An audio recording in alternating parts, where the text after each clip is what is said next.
Hey everybody, how you doing? It is Rick. It's NJP out here at the NJP Ranch.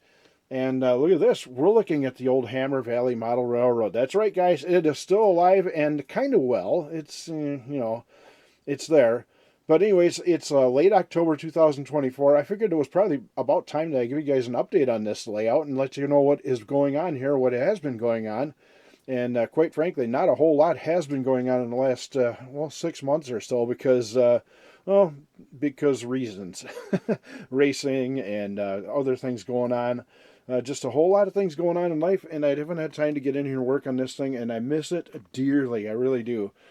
So what has really happened on here with, this is going to be an update video. I might as well start on this end down here. And as you can see, I've done a little bit of work on this. I've tore up some of the track, and I put on a piece of Kato Uni-Track so I could tie this layout in for future expansions. I mean, this word's not always going to be here. And someday I might add on to it, maybe add a T-Track module or something like that, and I'm going to want to tie it in with the Uni-Track setup. So that's what I did there, and of course you can see I tore the ballast up because the track was ballasted. Yeah, let's wait until we get done ballasting it, and then we'll change things over. Typical me. And you can see there's a little crack in it right there. And that is actually, this little section right here is actually an adapter track. It takes it from like the Atlas code 80, what I think it's code 80 actually, and converts it over to the Kato Uni-Track system here. So I can tie this track into that and just go from there. Why didn't I switch the whole thing over to Uni-Track? Well, look for yourselves. It's a lot of work. And just this little bit was kind of heartbreaking, tearing it up and replacing it. So I did that on that end, and on the other end I did the same thing for the, I'm calling it the ACS main line, the Algoma-Cassville system. Of course, that railroad goes all the way back to 1988. I'm looking to see if I can find some pictures of that, and maybe I'll make a slideshow of it sometime and show you guys what the origins of the 4-foot by 3-foot ACS was back in '88.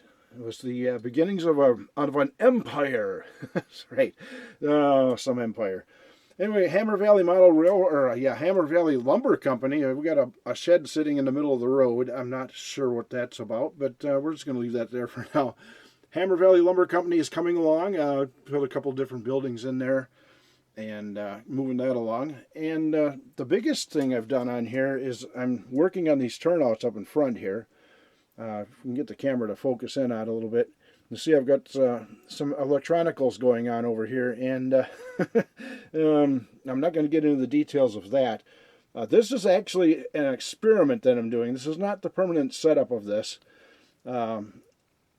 It's basically, it's kind of, you turn the knob and, the servos move, and when they move, they switch the turnout. So using RC turnouts, or RC servos on the turnouts, I'm able to control the two main turnouts on the layout. So this one here would control that one, and actually they're opposite. This servo over here controls this track over here, and this servo here controls this one. I'm not sure why I did it that way. Eventually what I think I'm going to end up doing is take up both servos and put them out here and mount them up out here so I've got the lines running through, because I don't like that one sticking up there. There's an awful lot of trackage real close by.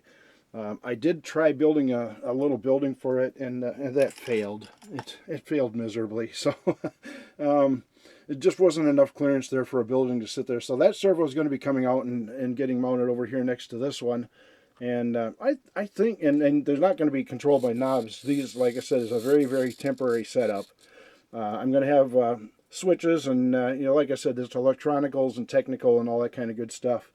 So just suffice it to say that we're going to be automating, well, not automating, but manually setting the turnouts, but not with the giant hand reaching in to flip the turnout. I will be doing this one eventually. There's two of them in the back that I want to work on.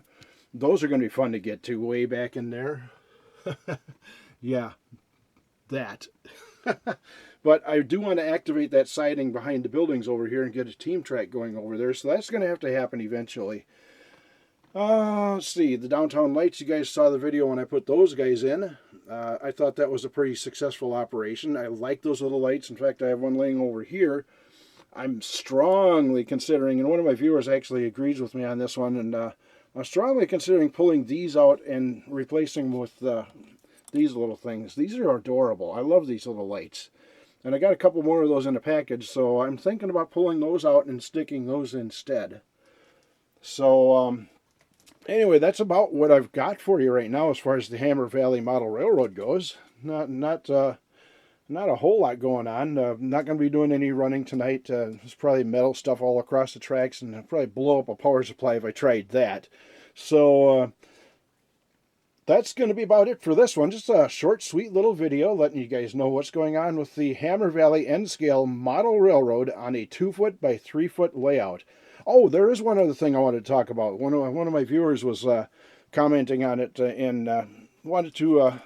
he had mentioned the Inglenook challenge, and I do believe I can do an Inglenook on this layout quite simply, or quite not simply, but easily.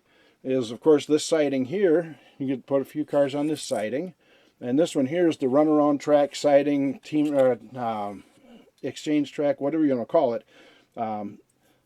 I know that loops around in the back, but we could always put a stop in there, so so if we need to do that, we can.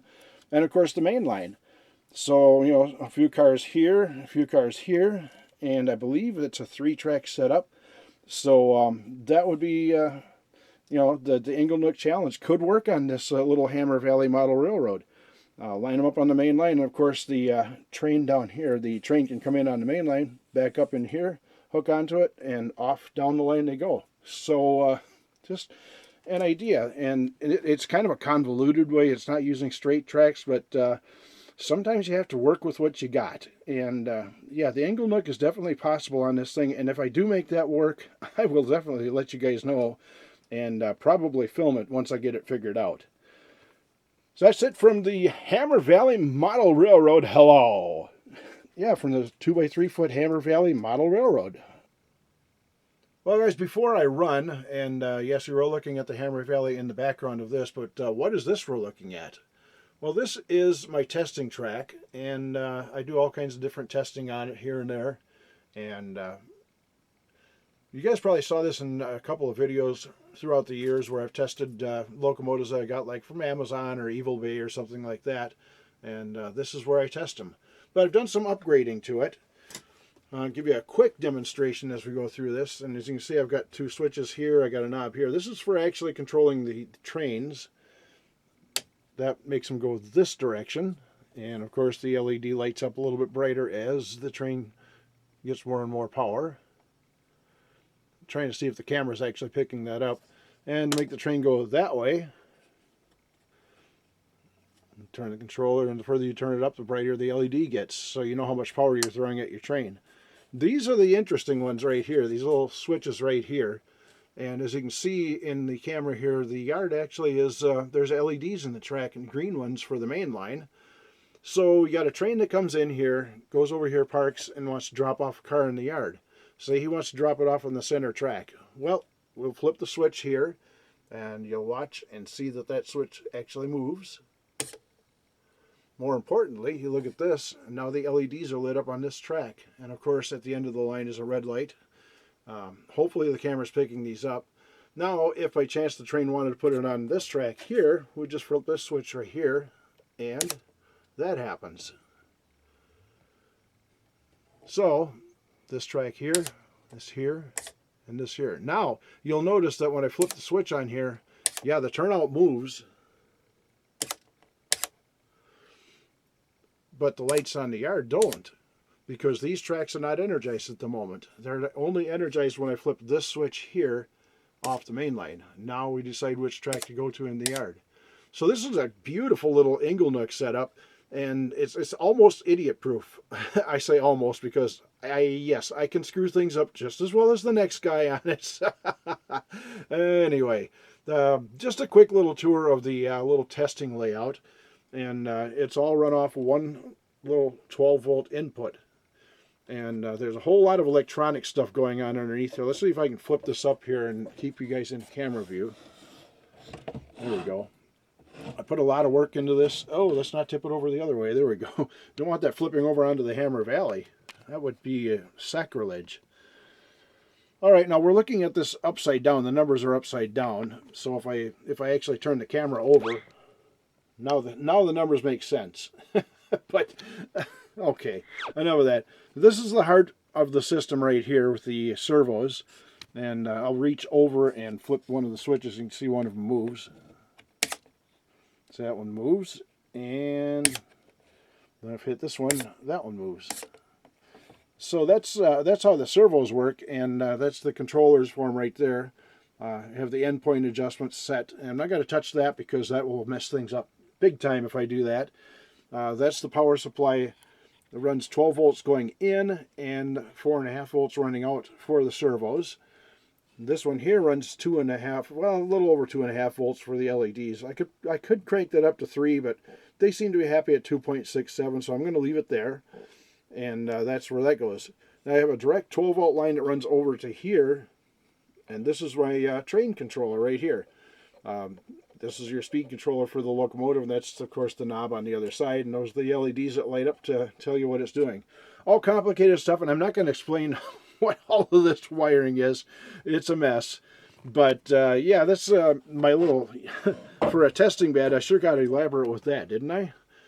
Anyway, it is time for me to jump out of here. It's actually, if you look at the clock, it's almost 9:30 at night, and I've got to be up at 4 o'clock in the morning for work. So one of these days I will do some filming, and I'll do an Inglenook on this, and maybe I'll film that and let you guys see what this looks like in action when it's actually being used as a model railroad switching layout. For a test bed, this thing is fun. I have had a lot of fun with this, doing little puzzles here and there, putting different cars on, and it's fun. And as you can see, I do have a microtrains magnet right over here for doing the uncoupling. And sometimes it works, sometimes not so much. So it's too curvy in there. You got to have straight tracks for those to work properly. So anyway, I'm bloviating. You can tell it's getting late, and it's getting time to put this thing in the can and get it posted up to YouTube for you guys. There's a quick update for you guys from the Hammer Valley, which is in the dark right now, kind of, and a little bonus footage from the testing track, and I'm not going to name that. Probably not even going to put scenery on it. It's just going to be a fun little thing to play around with, and like I said, it's a testing bed. So I'm going to get out of here, say goodnight. Thanks for watching. Talk to you again soon from the NJP Ranch.